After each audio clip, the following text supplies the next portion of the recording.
అరే జానకి ఫోన్ చేస్తాను రా. ఏందో ఎత్తి మాట్లాడు. హలో జానకి. హలో రాఘవ, ఎక్కడున్నావు? ఇతను అర్జెంట్గా మాట్లాడాలి. నేనా జానకి?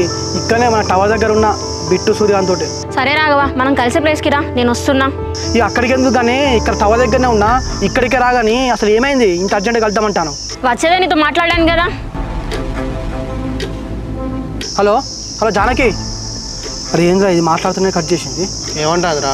ఏమోరా అర్జెంట్గా కలుద్దాం రా అని చెప్పేసి అంటాను. ఇంత అర్జెంట్గా నీతో మాట్లాడాలంటాను ఏంద్రా? మళ్ళీ ఏమైందిరా? ఏమోరా అదే నాకు అర్థమవుతలేదు. ఇక ఇక్కడ టవర్ కాడికి రమ్మన్నారా, వచ్చినాక అర్థమవుతుంది ఏం మాట్లాడుతుందో అని. సరేరా, మీ ఇద్దరు మాట్లాడుకోలే, అయిపోయినాక నాకు ఫోన్ చేయి, మీ ఇంటికి తినట్టు మరి. సరేరా.